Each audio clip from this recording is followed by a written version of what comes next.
Բարև ձեզ, դուք դիտում եք հրապարակումը։ Թե ինչ ենք պատմելու այս հաղորդմանը, նախ կարճ մի քանի տողով։ 16 միլիոն դրամով տուն կառուցելու պետաջակցության ծրագրին կարելի է դիմել Գոմքի համար, կառավարությունը սահմանել է 30 քվոտա։ Գարնանացան, աշնանացան պետության աջակցությամբ կառավարությունը ֆերմերներին հեկտարի համար պատրաստ է տալ մինչև 110,000 դրամ։ Թանգարաններն ունեն մայր օրենք, ինչ փոխեցին ոլորտում հստակ կարգավորումները, հարցազրույց տաղավարում։ Եվ աշխատել բարի գործի համար, կամավորության մասին օրենքը անհամատեղելի է շահույթ հետապնդելու հետ։ 16 միլիոն դրամով սահմանամերձում տուն կառուցելու համար պետական աջակցության ծրագրով այս պահին միայն Գոմքում ընդունվում են նոր դիմումներ։ Կառավարությունը 30 քվոտա է սահմանել բնակարանաշինության համար, միայն 5-ը ուսուցիչներինն է։ Մեծ պահանջարկ վայելող այս ծրագիրը փոփոխություններից հետո դարձել է խիստ նպատակային, հստակ խնդիրներ լուծող։ Այս դեպքում Վայոց ձորի գեղատեսիլ բնակավայրին նորակառույց դպրոցի ուսուցչական թափուր հաստիքները համալրելն է։ Այս ծրագրով պետությունը ամբողջությամբ ստանձնում է հիպոթեկային վարկի մայր գումարի ու տոկոսագումարների վճարելու պարտավորությունը։ Գոմքի միջնակարգ դպրոցի 4-րդ դասարանն է, 3 աշակերտ է սովորում։ Կատակում են, թե դասերն անհատական պարապմունքի նման են անցնում։ 3-ն էլ ամեն օր դաս են պատասխանում, հասցնում են հաջորդ դասին հենց դասաժամին պատրաստվել։ Անցած տարի է շահագործման հանձնվել Գոմքի նորակառույց դպրոցը, տաք ու հարմար պայմանների, ընդարձակ ու կահավորված դասասենյակների մասին վաղուց էին երազում։ Հիմա արդեն երեխաներին միանգամից տուն ճանապարհել չի ստացվում։ Հաճախ են դասերից հետո մարզադահլիճում հավաքվում։ Դպրոցի աշակերտների թիվն ավելացնելն էր հիմնական պատճառը, որ 16 միլիոնով տուն կառուցելու պետական ծրագրում ներառվեց նաև Գոմքը։ Վայոց ձորի մարզի Գոմք բնակավայրում ծրագրի վերաբացումը պայմանավորված էր վարչապետի այցից հետո արձանագրվեց, որ այնտեղ դպրոցում նորակառույց կա աշակերտների եւ ուսուցիչների թափուր տեղ եւ 100 հոգու համար նախատեսված դպրոցն այդ պահին համալրված էր 29 աշակերտով։ Հիմա արդեն 31 աշակերտ է սովորում, 2-ը մոտակա գյուղից են գալիս, 17 մանկավարժից 8-ը հարակից բնակավայրերից։ Սահմանամերձ եւ առանձին բնակավայրերի բնակապահովման ծրագրի արդյունքում ակնկալում են, որ Գոմքում կյանքը կակտիվանա, բարձր լեռնային գյուղը կդառնա մշտական բնակության հասցե նոր ընտանիքների համար էլ։ Որոշվեց ծրագրում 30 քվոտա նախատեսել այն ընտանիքների համար, ովքեր հենց այդ բնակավայրում կկառուցեն տունը, ընդ որում այդ 30-ից 5 քվոտան նախատեսված է այն ամուսինների համար, որոնցից առնվազն մեկը կունենա ուսուցչի որակավորում, որպեսզի նաև ուսուցիչների համալրվածության խնդիրը դրանով լուծենք։ Իսկ ամուսինների պարագայում կարևոր է եւ բացառապես Վայոց ձորի մարզի Գոմք բնակավայրի համար է այս պահանջը կարևոր, պարտադիր, որ ընտանիքը պետք է ունենա 13 տարին չլրացած առնվազն 1 երեխա։ Ես 5 դպրոցում եմ դասավանդել, այնտեղից սկսած։ Մտադիր եք նաև ապրել այս։ Այո, անպայման։ Արդեն 2 տարի է Սուսանբար Միրազիզյանն աշխատում է Գոմքի դպրոցում։ Հարևան Զառիթափից են տղայի հետ գալիս։ Պետական աջակցությամբ գյուղում տուն կառուցելու հնարավորությունը ոգևորել է։ Կշարունակի սիրած գործով զբաղվել ու ստիպված չի լինի ամեն օր մոտ 10 կիլոմետր կտրել Գոմք հասնելու համար։ Հատկապես, որ շուտով ընտանիքում էլի մի աշակերտ կավելանա։ Անկեղծ կլինեմ, ասեմ, որ գյուղը սկզբում ինձ բերել է աշխատանքի համար։ Բայց երբ որ եկա, շատ սիրել եմ, հաճույքով հաճախում եմ, իսկ եթե այստեղ աշխատում եմ, ինչու ոչ, պետք է նաև ապրեմ եւ հեշտ կլինի ինձ համար։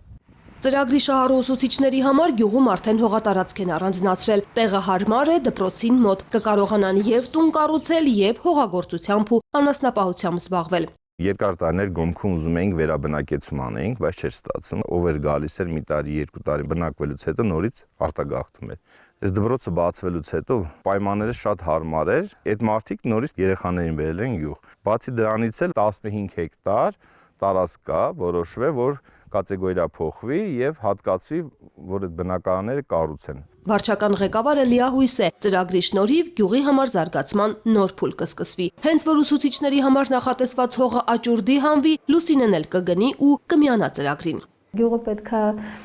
երիտասարդներով լցի, թե չէ գյուղերը լքում գնում են ու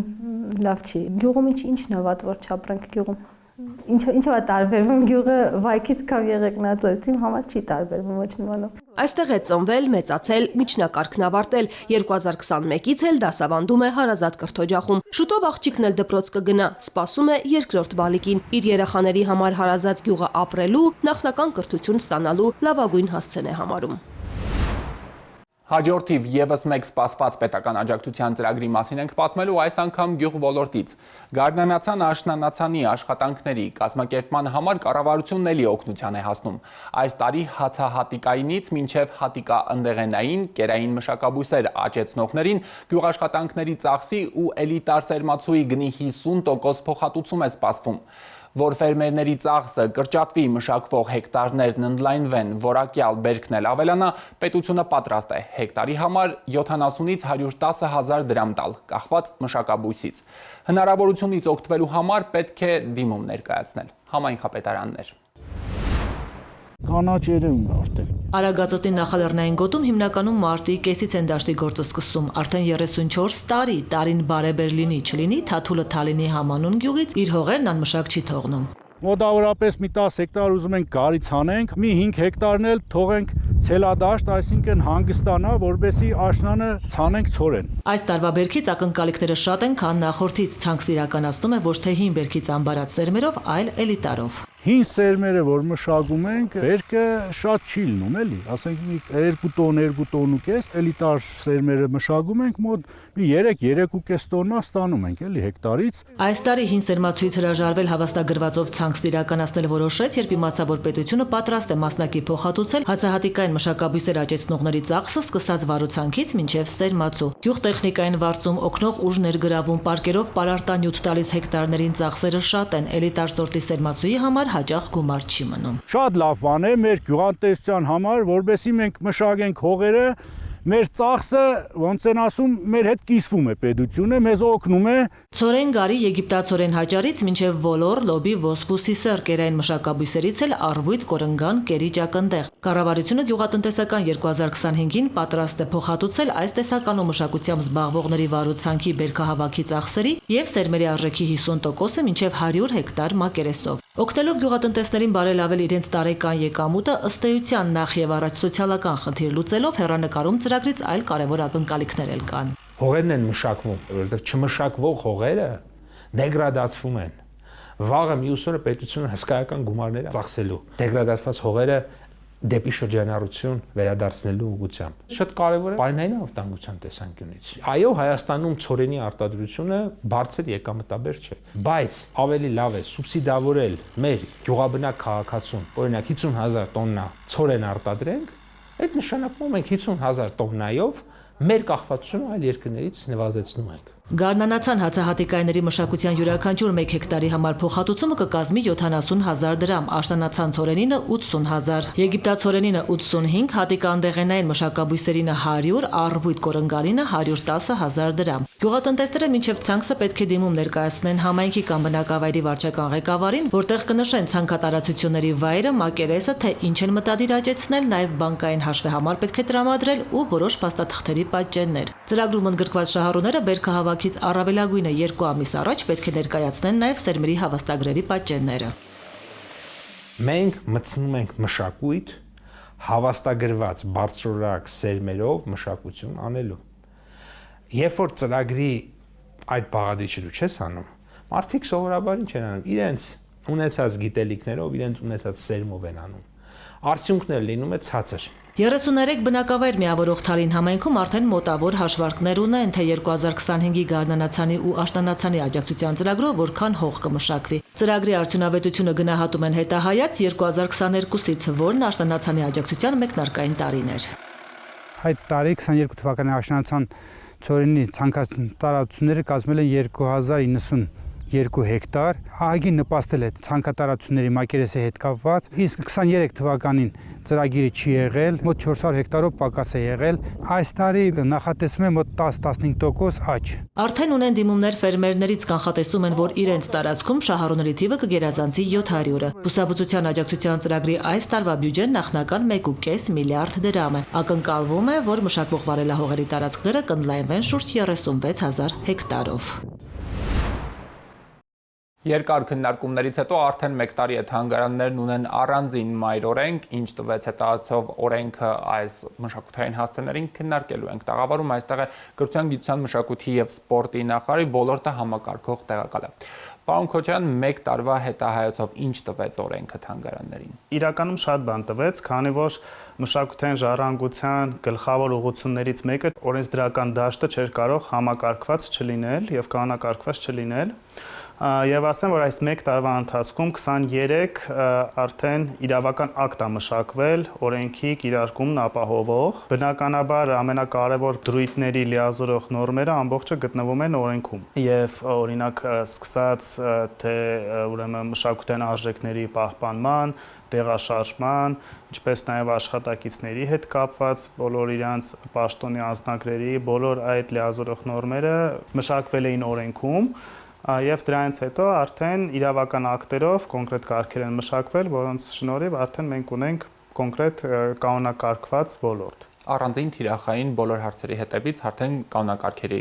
մասով գնում ենք։ Այո, օրինակ ատեստավորման կարգ արդեն, որը որ կարգավորում է աշխատակիցների գիտելիքների մասը, այսինքն որ ուրեմն աշխատանքի վրա ինչ հմտություններ պետքա եւ ինչ կրթություն պետքա ունենա համապատասխան աշխատակիցը։ Աշխատավարձի վրա ազդում է։ Տեսեք, իհարկե այս նախաձեռնության վերջնական նպատակը նաեւ աշխատավարձի բարձրացումն է լինելու եւ կարող եմ ասել, որ արդեն նախատեսում ենք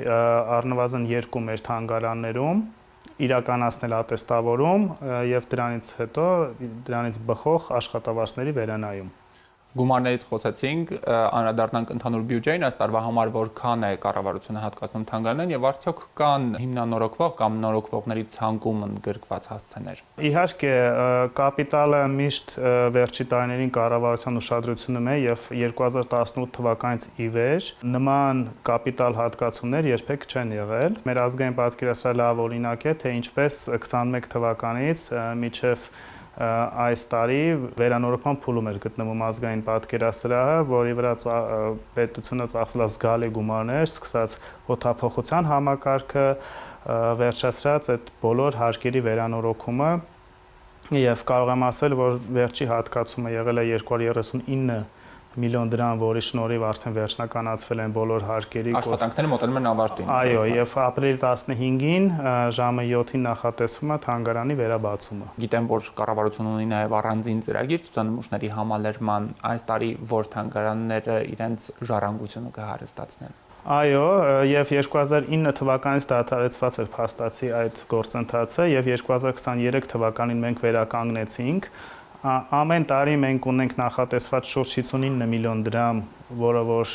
նախատեսված է համալրումների համար, բայց դա ամենևին չի նշանակում, որ այդ ամբողջ գումարի այդ համալրումները իրականանում են, ասեմ ինչու, որովհետև կարող է համապատասխան մշակութային արժեք այդ տարի ուղղակի չգտնվի, որպեսզի պետությունը գնի կոնկրետ թանգարանի համար։ 2024 թվականին մենք կարողացանք համալրումներ իրականացնել շուրջ 11 միլիոն դրամի չափով։ Այս տարի տեսնենք, իսկ ինչ վերաբերվում է թանգարաններին, տեսեք, գործընթացը շատ թափանցիկ է եւ մի քանի փուլանի է։ Առաջնայինը, որ բոլոր թանգարանները պետք է ունենան իրենց համալրման ռազմավարությունը։ Հետո արդեն այն մշակութային արժեքները, որոնցով իրանք նախատեսում են համալրվել, իրենց գիտական խորհուրդը կայացնում է որոշում եւ ուղարկում է նախարարություն, որտեղ նույնպես այլ խորհուրդ է ձևավորված, որը նույնպես մի հատ էլ այնտեղ է որոշվում այդ առարկայի այդ ներկայացված գումարով գնելու նպատակահարմարությունը։ Այսինքն նախապես թանգարաններն են նշում, թե ինչ են ուզում, հետո պետությունը որոշում է արդյոք դրա մասնակցություն ունենում է թե ոչ։ Այո, բայց բացի դրանից, որոնք նշում են, դա նաև պետք է բխի իրենց համալրման մարտավարությունից։ Պարոն Քոչարյան, մի բան է ունենալ ժառանգություն, բայց մի այլ բան դրանք ներկայացնելու հնարավորությունները այսօր մեր թանգարանները ունեն բավարար օրինակ տարածքի մասով պայմաններ, որպեսզի հնարավորինս շատ ցուցանմուշներ ներկայացնեն եւ պահոցում տարիներ այսպես պահվող ցուցանմուշներն էլ հանրությանը հասանելի լինեն։ Տեսեք, իրականում քանի որ մեր ժառանգությունը շատ հարուստ է, Ես չեմ կարծում, որ մենք կարող ենք նենց այնպիսի շենք ունենալ, որը այդ ամբողջը կտեղավորի եւ հնարավոր կլինի ամբողջը ցուցադրել, բայց դա ընդունված պրակտիկա է, որ ժամանակ առ ժամանակ ցուցադրությունները վերափոխվում են եւ ֆոնդերում գտնվող արժեքները ցուցադրվում են։ Իհարկե կա ինչ որ չափով խնդիր տարածքների հետ, բայց ամեն դեպքում մենք այդ փոփոխությունների այդ փոխարինելու շնորհիվ կարողանում ենք միևնույնն է ներկայացնել մեր ունեցած կարևոր եւ լավագույն արժեքները։ Օրինակ ժամանակակցի մասով որտեղ կարող են ներկայացվել։ Լավ հարց եք տալի, մենք ունենք ժամանակակից արվեստի թանգարան, որը որ համայնքային է եւ Երևանի քաղաքապետարանի ներքո է, բայց բնականաբար մեր ազգային պատկերասրահ իրավասու եւ կարող է ժամանակավոր ցուցադրություններ ունենալ ցանկացած արվեստի գործերի հետ կապված։ Իսկ հնարավորություն կա բարար շահագրգռելու այցելուներին թանգարաններ այցելելու համար։ Գիտեմ, որ ստեղծվեց առանձին հիմնադրամ այս գործառույթներն իրականացնելու համար, եթե չեմ սխալվում, մոտավորապես 1 տարեկան է, ինչ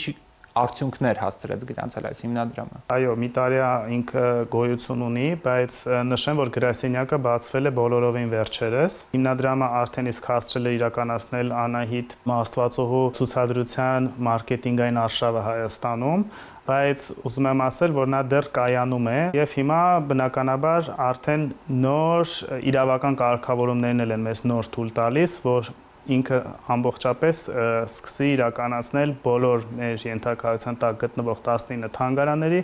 մարքեթինգային, գովազդային միջոցառումները։ Անահիտը բավական մեծ հնչողություն ունեցավ, իսկ այս տարվա ընթացքում այլ նշանակալի ցուցադրություններ նախատեսված են։ Իհարկե, Անահիտը մեր համար լավ օրինակ էր, լավ աշխատանք էր եւ մենք որոշել ենք պահենք այդ տեմպը։ Այս տարի սեպտեմբերի համար արդեն իսկ պատմության թանգարանը նախապատրաստել է Լուվրից ցուցադրություն, որը նույնպես կբացվի, կարծում եմ, սեպտեմբերի 21-ին։ Նշեմ նաեւ, որ մնացած թանգարաններն են բավական ակտիվացել միջազգային ասպարեզում։ Գրականության եւ արվեստի թանգարան ունի նախաձեռնություն Վիլյամ Սարոյանի Ամերիկայում գտնվող նկարների ցուցադրություն կազմակերպել Հայաստանում։ Ազգային պատկերասրահ ունի նախաձեռնություն, որ Բարբիզոնում Ֆրանսիայի ցուցադրվելու են հայ իմպրեսիոնիստների գործերը։ Մի խոսքով բավականին ակտիվացել է մեր միջազգային համագործակցությունը եւ շատ շուտով հանդես կգանք այլ շատ հնչեղ առաջարկներով եւ նախաձեռնություններով։ Անկոթյան, շնորհակալ եմ շատ հարցազրույցի համար։ Ես էլ։ Հայաստանում մոտ 300,000 կամավոր կա, հիմնականում երիտասարդներ։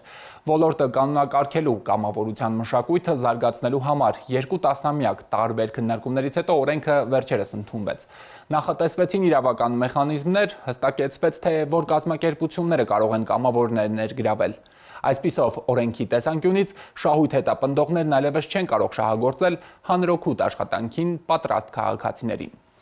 Ներքին մղումներով բարի գործ անելուն կարելի է միանալ անկախ տարիքից, նաև միջին ու ավագ սերնդի ներկայացուցիչներ։ Ես կամավոր եմ։ Սոֆիան կամավոր դարձավ, երբ դպրոցից հետո առաջին տարում նախընտրած բուհի հավանած ֆակուլտետը չընդունվեց։ Միացավ Teens Live-ի թիմին համալրելու դեռահասների համար նախատեսված տեղեկատվական հարթակը։ Բարդ հոգեբանական շրջանը հաղթահարեց հանրօգուտ աշխատանք անելով։ Ինձ էլ շատ ծանոթները տենց են ասել, թե ինչու ես զբաղվում, ժամանակդ վատնում ես անկապ տեղը,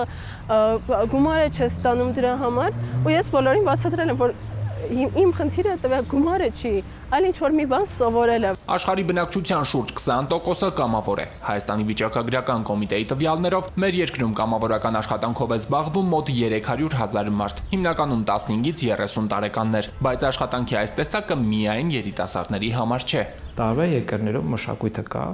որևէ տարիքում մարդը կամավորական գործունեության մասնակցում է, որ առանց սահմանափակ լինի 80 տարեկան, լինի 60 կամ 10 կամ 15, հա, ինքը բոլորի համար է։ Ինչա նաև տարիքով մեծերի համար, դա նաև հնարավորություն իրենց փորձը, գիտելիքները կիսվել, դա նաև ակտիվ ծերացման մեխանիզմներից մեկն է։ Հայաստանում ոլորտը կանոնակարգելու քննարկումներ դեռ 2006 թվականից են սկսել, բայց կամավոր աշխատանքի մասին օրենքը գործադիրը հաստատեց, օրենսդիրն էլ ընդունեց 2023-ին։ Նախատեսվեցին իրավական մեխանիզմներ մեր երկրում ինստիտուտի կայացման ու մշակույթի զարգացման համար։ 3 տեսակի խումբ կառույցներ կարող են ընդգրկել։ դա պետական շահույթ հետապնդող կառույցները եւ պետության կողմից ստեղծված շահույթ հետապնդողները, որոնց սեփականատերը պետությունն է։ Այսինքն բոլոր դեպքում գաղափարախոսությունը կամավոր ներգրավելու կամ դա հանրային օգուտն է։ Այսպիսով կանոնակարգվեց նաև կամավորական աշխատանքի հավաստագրերի, այսպես ասած, առուծախը։ Բազմաթիվ հատկապես կրթական կառույցներ ընդունվելու կամ արտոնյալ զեղչեր ստանալու համար այսպիսի փաստաթղթերն ընդունելի են։ Կային կառույցներ, որոնք օգտվում էին առիթից ու շահագործում պատանիներին, երիտասարդներին։ Եթե որևէ կառույց իրավունք չունի կամավորներ ներգրավելու, կարա դիտարկվի որպես չգրանցված աշխատողի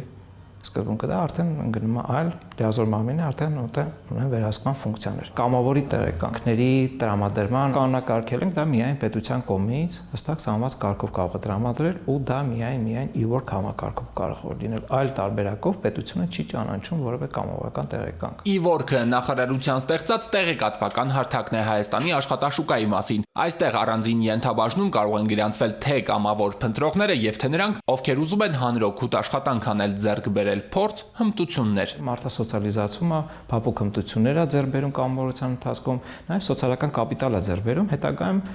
այլ երկրների փորձը ցույց է տալի, որ մարդիկ ավելի հեշտ են աշխատաշուկայում ինտեգրվում։ Թեև օրենքում խստացումներ չկան, բայց կամավոր ներգրավող կազմակերպությունները պարտավոր են երաշխավորել առողջ անվտանգ պայմաններ աշխատանքի համար, չոտնահարել նրանց արժանապատվությունը, գործուղումների դեպքում վճարել։ Հիմա օրենքի կիրարկման փուլում նախարարությունը շահագրգիռ կողմերից հավաքում է կարծիքներ, առաջարկություններ առաջիկա լրամշակումների համար։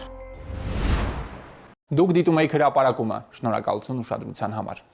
Մեր բոլոր հաղորդումները հասանելի են նաև YouTube-ում, Armgov Edge-ում, իսկ մեր եթերային հաջորդ հանդիպումը մեկ շաբաթից է։